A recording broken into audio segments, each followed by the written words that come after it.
So they empowered me because that's what the Independent Living Center does. Kind of They empowered you to empower empower you. others, right, Pilar? Yes, an advocate, and they just give you a voice to speak up. And I've been fighting ever since. Yeah. So you kind of learned to turn that fury into fuel. Yes. Yeah.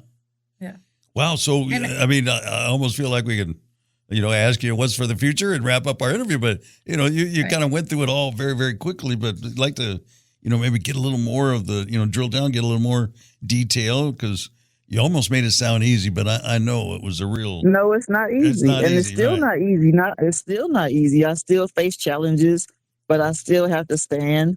I watch my daughter, and I never told you, Doug, I have a 3-year-old grandbaby. Oh, congratulations. Awesome. Yes, I have a So the fire granddaughter, and continues she in the really future keeps me going. generation. Yeah. Say that again, ma'am. I said, so the fire continues in the future generation. You just got a new little fire. Yes. And I had to tell Doug because Doug met my daughter, so Yeah. I had to tell him, yes, I have a granddaughter now, and my granddaughter, she's a warrior. She don't Got her stop. grandma's spunk. Yes, she don't stop. She is a warrior. So the more and more I watch her, and the more and more I watch my daughter, I'm just empowered. I feel like can't nothing stop me, can't nothing hurt me. I have to stand.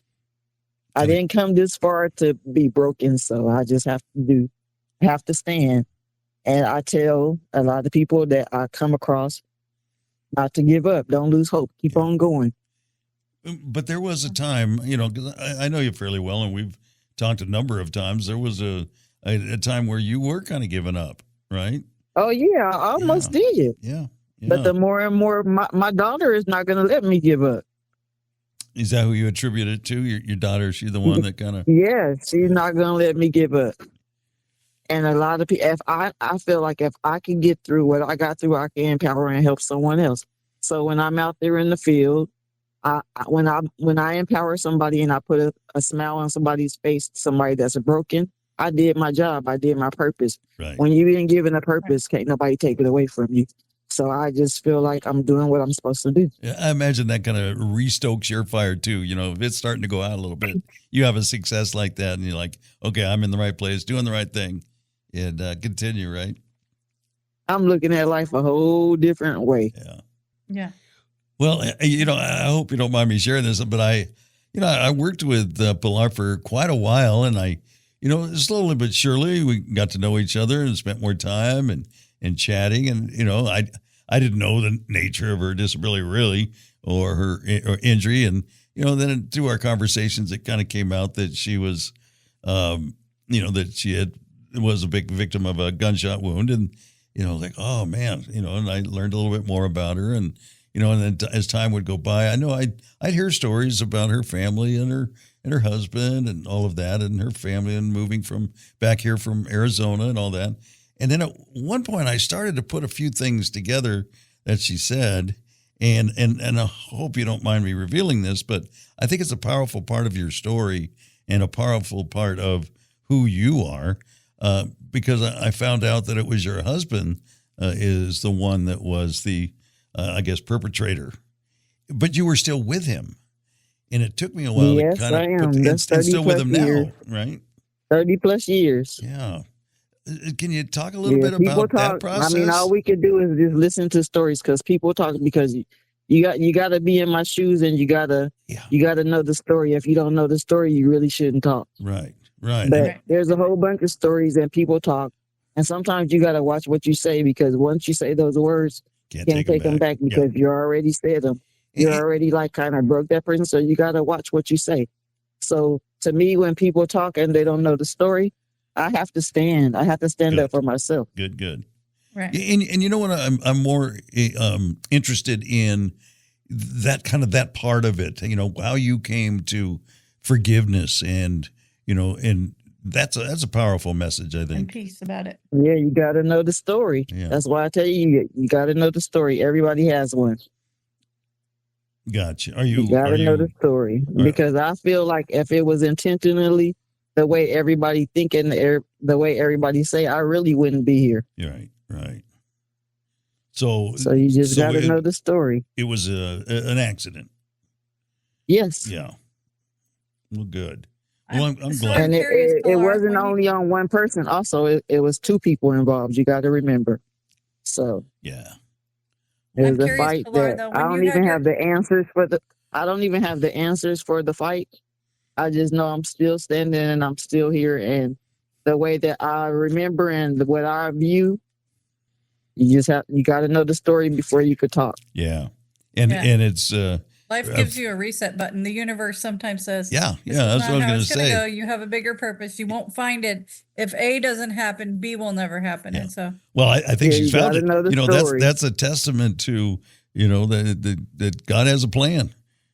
yeah. Oh You know? yeah, I'm Yeah. not standing for nothing, and I'm still under construction. He's not done with me. I Right. like it. Aren't we all? Yeah. He's like, good try. Get up tomorrow. Let's do something else. Yeah. I'm curious. You were in a coma for 7 days. When you awoke, did you recognize people? Did you know your daughter was your daughter? Oh Did you no, kind of know where you I was were? in peace. I was in peace. I was asleep. Yeah. I recognized my dad and my daughter. They never left my side. Mm-hmm. And I remember when, because I had just got my hair French braided, and I remember them shaving all my braids off, and I remember struggling. I remember like as if it was yesterday. It's like I said, I don't have the answers for everything. I just know that I'm still standing for a reason. Yeah. Yeah. I just know with sometimes brain I injuries don't and even know things. why it happened, but it happened. And there's nothing I could do about it because those are days you can't get back. So Water under the just bridge. thankful to be here, to be able to watch my daughter turn 33 and to be able to watch my grandbaby. Mm-hmm. Woohoo! Amen. Life goes on So- and evolves. I just know sometimes with brain injuries, it's hard to place where you are kind of in the universe. You're not sure who's Oh, yes, who. I'm overwhelmed. I'm full of joy. Every morning I come to work, just like when I used to work at the other center, I have a smile on my face because I'm just full of joy. And everybody has a story. So tell us a little bit about the role that, you know, that therapy played in your recovery, physical and emotional. I started my rehab and therapy at Good Samaritan Hospital in Arizona, and it was draining. It took all my energy.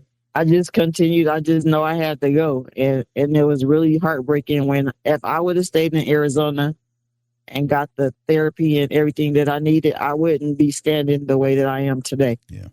Because my insurance had ran out from where I used to work at the airport out there, and my insurance had ran out, and my siblings wasn't trying to improve me. It seemed like they was trying to keep me in that box. Mm-hmm. But my cousin, my loving cousin, he lives in Sacramento. He brought me back to San Bernardino to my mom's house to get the help and the therapy that I needed.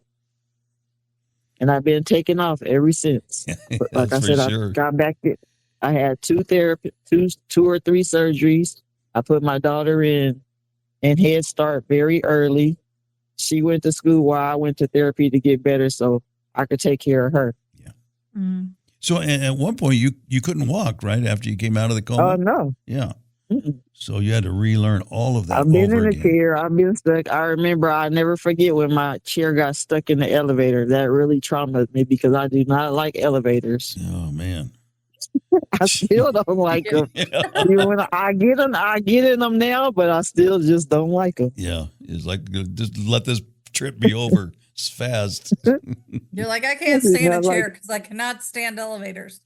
I do not like elevators. I get on them. I don't like escalators neither, but I mean, I get on them if I have to, but I don't like them.